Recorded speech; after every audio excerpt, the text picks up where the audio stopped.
أعوذ بالله من الشيطان الرجيم بسم الله الرحمن الرحيم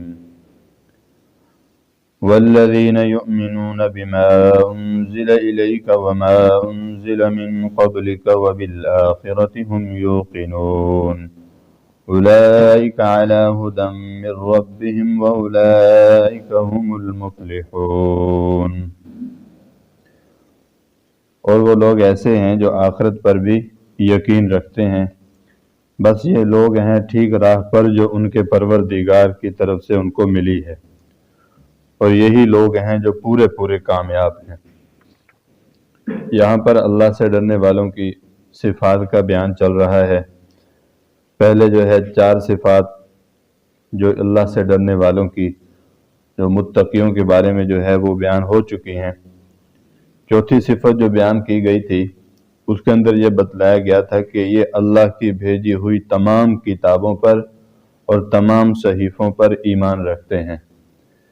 جو رسول اللہ صلی اللہ علیہ وسلم پر بھی نازل ہوئی ان پر بھی ایمان رکھتے ہیں، اور جو گزشتہ پیغمبروں پر کتابیں صحیفے رسالے نازل ہوئے ان پر بھی یہ ایمان رکھتے ہیں۔ آگے فرمایا 5ویں صفت وَبِالْآخِرَةِ هُمْ يُوقِنُونَ، کہ جو اللہ سے ڈرنے والے ہیں اور جو تقوی والے ہیں وہ آخرت پر بھی یقین رکھتے ہیں۔ وَبِالْآخِرَةِ هُمْ يُوقِنُونَ، کہ اور آخرت پر بھی وہ لوگ یقین رکھتے ہیں۔ اب یہاں پر جو ہے 2 چیزوں کا وضاحت، 2 چیزوں کو سمجھ لینا یہاں پر ضروری ہے۔ فرمایا ایک آخرت اور دوسرا یقین ہے۔ آخرت سے مراد کیا ہے؟ آخرت سے مراد دار الآخرت ہے، یعنی وہ عالم جو موجودہ سلسلہ زندگی کے بعد شروع ہوگا۔ جو اس وقت ہم دنیا کے اندر ہیں، یہ جو ہماری زندگی ہے یہ دار العمل ہے، اس کو دنیا کہتے ہیں۔ جب انسان مر کے قبر میں چلا جاتا ہے وہ اس کے لیے دوسرا جہان شمار ہوتا ہے۔ تو قرآن کریم جن حقیقتوں کو ماننے کی اور ان کو قبول کرنے کی اور ان پر ایمان اور پورا پورا یقین رکھنے کی پرزور دعوت دیتا ہے، ان میں سے خدا تعالیٰ کی ذات اور اس کی صفات اور توحید کے بعد جو ہے اللہ تعالیٰ نے جو بیان فرمایا وہ آخرت ہی کا بیان فرمایا،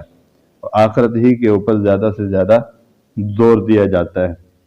اور اللہ تعالیٰ کے سارے پیغمبروں اور ان کی نازل ہوئی ساری کتابوں نے آخرت کو ماننے اور اس پر ایمان اور یقین رکھنے کی بھرپور دعوت دی ہے۔ اور قرآن کریم چونکہ اب آخری کتاب ہے اللہ تعالیٰ کی، اس کے بعد کوئی بھی کتاب نہیں آئے گی، کوئی پیغمبر نہیں آئے گا، کوئی وحی نہیں آئے گی، اس لیے اس میں تو آخرت کے مسئلہ پر اتنا زیادہ زور دیا گیا ہے، اتنا زیادہ کہ مختلف پہلوؤں سے اس پر اتنی زیادہ روشنی ڈالی گئی ہے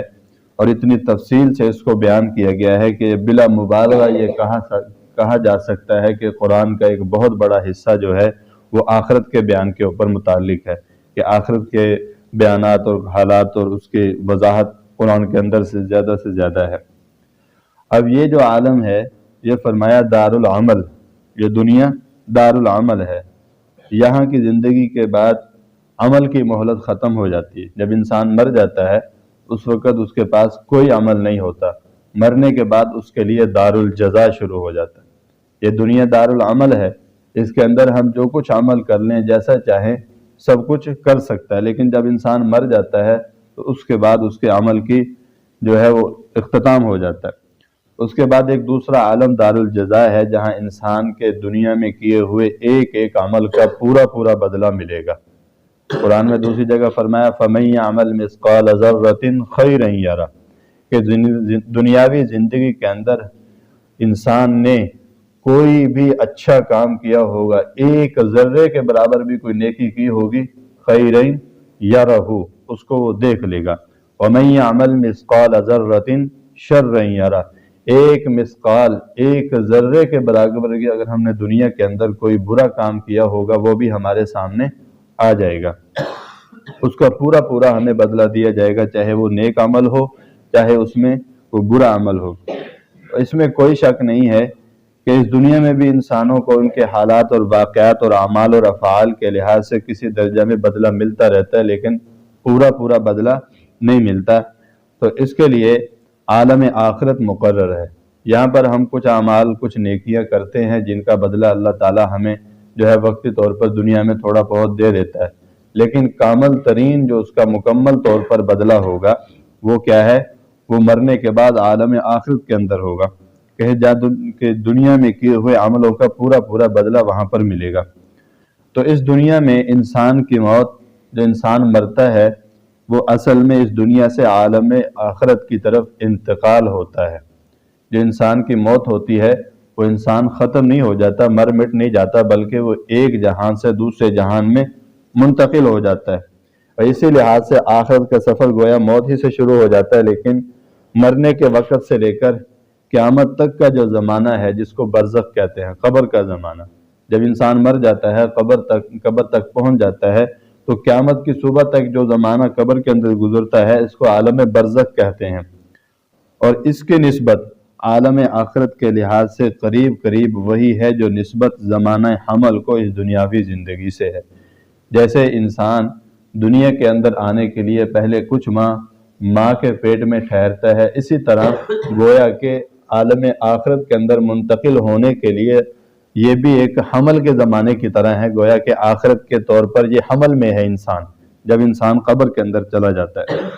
تو آخرت کی اصل زندگی اگرچہ قیامت سے شروع ہوگی، اور حشر اور نصب جو حساب کتاب، جزا سزا، جنت و جہنم کے ثواب اور عذاب کا ظاہر ہونا قیامت کے بعد ہی ہوگا، لیکن موت سے لے کر قیامت تک کا دور اسی طرح کی تمہیدی اور برزخی یعنی درمیانی منزل ہے۔ جیسے دنیا میں آنے کے لیے ماں کے پیٹ کے اندر یہ انسان کے لیے درمیانی منزل ہے، اسی طرح قبر کا زمانہ جو ہے وہ آخرت کے اندر منتقل ہونے کے لیے ایک درمیانی منزل ہے۔ جیسا کہ اس دنیا میں آنے کے لیے ہر آدمی کو کچھ مدت ماں کے پیٹ میں ٹھہرنا پڑتا ہے۔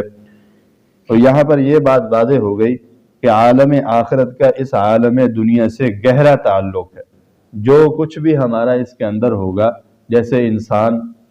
ماں کے پیٹ کے اندر ہوتا ہے، اس کے وجود کے اندر کوئی بھی کمی کوتاہی رہ جائے، اس کے ہاتھوں میں، اس کے پاؤں میں، اس کی آنکھوں میں، اس کے چہرے میں، اس کے بناوٹ میں کوئی بھی کمی کوتاہی ہو گئی، وہ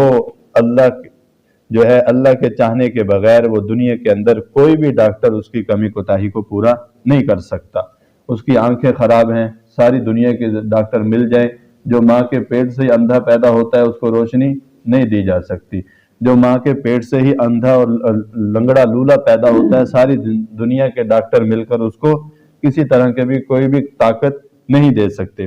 اسی طرح فرمایا کہ عالم آخرت کا اس عالم دنیا سے گہرا تعلق، جو کچھ جیسی زندگی ہم یہاں پر گزاریں گے وہاں پر جا کے وہی کچھ ہمیں ملے گا۔ یہ نہیں کہ ملے گا کہ ہم یہاں پر بری زندگی گزاریں اور آخرت میں جا کر ہمیں اچھا نتیجہ ملے۔ تو آخرت کی زندگی ہمارے اس دنیا کے کاموں اور یہاں کی زندگی کا ہی نتیجہ ہوگی۔ تو متقیوں کی پانچویں صفت یہ بیان کی گئی کہ وہ قیامت اور اس کے بعد حشر و نشر، حساب کتاب، جزا سزا، جنت و جہنم کا ثواب اور عذاب، جو کچھ ہونے والا ہے اس کے واقع ہونے پر یقین رکھتے ہیں۔ اب یہاں پر ایک اور بات جو ہے قابل غور ہے، ایک ہوتا ہے ایمان اور ایک ہوتا ہے یقین۔ اس سے معلوم ہوا کہ بالآخرتی کے ساتھ جو لفظ یوقنون فرمایا ہے، یہ یؤمنون نہیں فرمایا، یعنی یہ نہیں فرمایا کہ آخرت پر ایمان رکھتے ہیں، بلکہ یہ فرمایا آخرت پر یقین رکھتے ہیں۔ تو اس سے یہ معلوم ہوا کہ ایمان اور یقین دو علیحدہ علیحدہ چیزیں ہیں۔ ایک ایمان ہے، اس کا مقابل انکار، کہ کسی چیز کو مان لینا اور اس چیز کا انکار کر دینا، اس کو جھٹلا دینا۔ اور دوسرا ہے یقین، کہ ایک بات کے اندر مجھے پورا یقین ہے یا اس کے اندر مجھے تھوڑا شک ہے۔ تو اسی طرح فرمایا کہ یوقنون میں اشارہ اس طرف ہے کہ آخرت کی زندگی محض تصدیق کر لینا یا اس کو مان لینا کہ بھی ہاں سارا کچھ ہوگا، لیکن یہ جو اس کے اوپر پورا بھروسہ نہ کرنا، اس کے اوپر پورا یقین نہ کرنا، یہ ہمارے لیے کامل ترین متقی ہونے کے اندر جو ہے رکاوٹ ہے، کہ پورا مقصد اس کو پورا کرنا نہیں ہے، بلکہ آخرت کا ایسا یقین ضروری ہے جیسے کوئی چیز آنکھوں کے سامنے اور حاضر پڑی ہو، دل اور دماغ کے اندر ہر وقت یہ مستحضر ہو کہ آخرت میں حق تعالی جل شانہ کے سامنے پیشی اور حساب کتاب اور جزا سزا ہونے والی ہے۔ ہمارا یہ عقیدہ ہے کہ ہم جب اس دنیا سے جائیں گے، ہمارا کہ قرآن میں بھی فرمایا منہا خلقناکم وفیہا نعیدکم ومنہا نخرجکم تارۃ اخری، ہم نے تمہیں مٹی سے پیدا کیا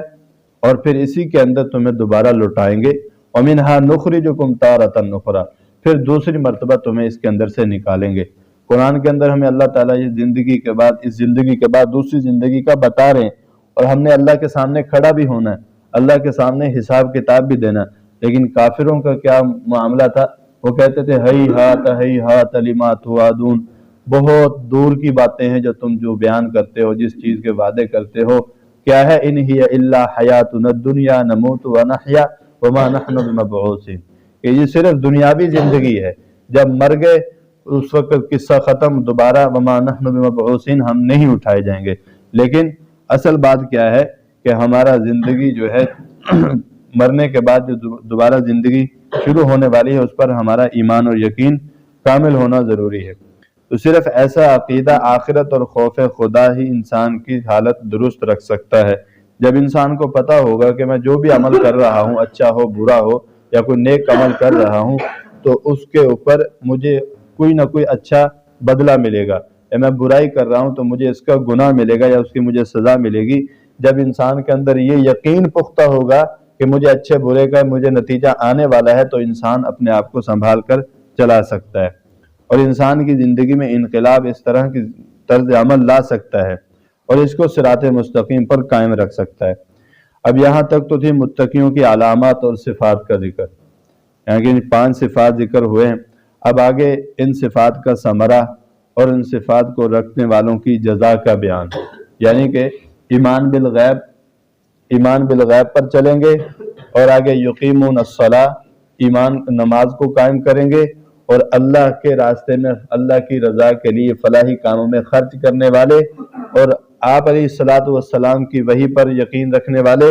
اور آپ سے پہلوں پر ایمان رکھنے والے، اور وبالآخرۃ ہم یوقنون، اور آخرت پر یقین رکھنے والے، ان کے لیے اب کیا ہے، ان کی کیا جزا ہے، ان کا کیا بدلہ ہے؟ فرمایا اولئک علی ھدی من ربہم واولئک ھم المفلحون،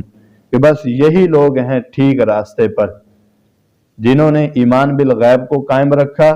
نماز کو قائم رکھا، اور اپنے اللہ کے دیے ہوئے مال میں سے اللہ کے راستے میں نیکی کے کاموں پر خرچ کیا، اور موجودہ وحی پر اور سابقہ وحیوں پر، انبیاء پر ایمان رکھا اور آخرت پر یقین رکھا۔ یہی اصل کامیاب ہے، یہی اصل کیا ہے؟ کامیاب ہے، اور پورے کامیاب۔ فرمایا بس یہی لوگ ہیں ٹھیک راستے پر جو ان کے پروردگار کی طرف سے ملا ہے، اور یہ لوگ ہیں پورے کامیاب۔ یعنی ایسے لوگوں کو دنیا میں یہ نعمت ملی کہ وہ راہ حق نصیب ہوئی، ان کو راہ حق نصیب ہوئی، یہ بھی بہت بڑی دولت اور نعمت، اور آخرت میں یہ دولت نصیب ہوگی کہ ہر طرح کی کامیابی انہی کے لیے ہوگی۔ آگے فرمایا یہاں مفلحون کا ترجمہ پورے کامیاب سے فرمایا کہ پورے کامیاب ہیں۔ مفلحون لفظ فلاح سے بنا ہے، جو عربی زبان میں بڑے وسیع معنی میں آتا ہے۔ دنیا آخرت کی ساری کامیابیاں لفظ فلاح میں جمع ہیں، جیسے ہم کہتے ہیں حی علی الفلاح، آ جاؤ مکمل کامیابی کی طرف، کہ نماز کی طرف انسان چلتا ہے تو کامل کامیابی کی طرف چلتا ہے۔ آگے فرمایا کہ دنیا آخرت کی ساری کامیابیاں لفظ فلاح میں جمع ہیں، تو یہاں حق تعالی جل شانہ نے صاف اور واضح طور پر یہ فرمایا کہ کامل فلاح، کامل کامیابی دنیا اور آخرت کی بس انہی لوگوں کے لیے ہے جو متقیوں کے ان صفات کے اوپر عمل کریں گے، جو ان صفات کو اپنے اندر ڈھالیں گے۔ اسی سے اس کی ضد کو بھی سمجھ لیا جائے، یعنی جو لوگ ان مذکورہ متقیوں کے صفات کو اختیار نہیں کریں گے، وہ کبھی کامل کامیابی کو نہیں پہنچ سکتے۔ صحابہ کرام اور تابعین، تبع تابعین کے اہل ایمان جو متقیوں کے صفات بدرجہ اتم اپنے اندر رکھتے تھے، اور قرآن کی تعلیمات پر عمل پیرا ہونے میں جنہیں پوری پختگی حاصل تھی، دنیا نے ان کی کامیابیوں کو دیکھ لیا۔ یعنی کہ صحابہ کرام رضی اللہ تعالی مجمعین اور تابعین اور تبع تابعین نے قرآن اور سنت کے مطابق اپنی زندگی کو ڈھالا، اور اللہ اور رسول کے حکم اور طریقوں کے مطابق زندگی گزاری، تو اللہ پاک نے ان کے انعامات اور جو وعدے ہمارے سامنے قرآن کے اندر بیان کیے ہیں، اسی طرح آج اگر ہم بھی اللہ رسول اور قرآن اور حدیث کے مطابق زندگی گزاریں گے تو اللہ تعالی ہمیں اس کے اوپر کامل ترین کامیابیاں دنیا آخرت کی عطا فرمائیں گے۔ اگر آج ہم بھی قرآن پاک کے مطابق اپنی زندگیاں ڈھال لیں اور متقیوں کی صفات اپنے اندر پیدا کر لیں تو کامیابی کا یہ وعدہ ہمارے لیے بھی ہے اور دنیا آخرت کی کامیابی ہم کو بھی نصیب ہوگی۔ اللہ تعالی ہم کو دین کی سمجھ عطا فرمائے۔ اب یہاں تک تو تھا ان لوگوں کا ذکر جنہوں نے کتاب ہدایت کو دل و جان سے مانا ہے، اسے اپنی زندگی کا دستور العمل بنایا اور متقیوں کی صفات اپنے اندر پیدا کی۔ اب اس سے آگے اس کے مقابل دوسری جماعت ہے جنہوں نے ظاہراً اور باطناً دعوت حق کو قبول کرنے سے انکار کر دیا۔ اس چیز کا انشاءاللہ آئندہ درس کے اندر بیان جو شروع ہوگا، اللہ پاک ہمیں کامل ترین اس کے اوپر اس کے ذریعے سے کامیابی حاصل کرنے کی توفیق عطا فرمائے، اور جو کچھ اللہ پاک نے اس کے اندر ہمیں قرآن کے اندر حکم فرمائے ہیں اس پر عمل کرنے کی توفیق عطا فرمائے، اور جن چیزوں سے بچنے اور بچانے کی توفیق جو ہے حکم فرمائے اللہ پاک اس سے بھی بچنے بچانے کی ہمیں توفیق نصیب فرمائے۔ وآخر دعوانا الحمدللہ رب العالمین۔ اللہم لک الحمد کما انت اہلہ فصل علی محمد کما انت اہلہ وافعل بنا ما انت اہلہ فانک انت اہل التقوی واہل المغفرہ۔ یا رب لک الحمد کما ينبغی لجلال وجہک وعظیم سلطانک۔ یا احدا صمدا لم یلد ولم یولد ولم یکن لہ کفوا احد۔ اے اللہ اس درس قرآن کی برکت سے ہمارے تمام صغیرہ کبیرہ گناہ معاف فرما۔ اے اللہ اس کا ثواب ہمارے مرحومین کو عطا فرما۔ اے اللہ ہمارے مرحومین کے درجات کو بلند فرما۔ ہمارے والدین میں سے جو زندہ ہیں ان کا سایہ دراز فرما، جو دنیا سے جا چکے ہیں یا اللہ ان کی قبر حشر کا معاملہ آسان فرما۔ سبحان ربک رب العزت عما یصفون والسلام علی المرسلین والحمد للہ رب العالمین۔ آمین برحمتک یا ارحم الراحمین۔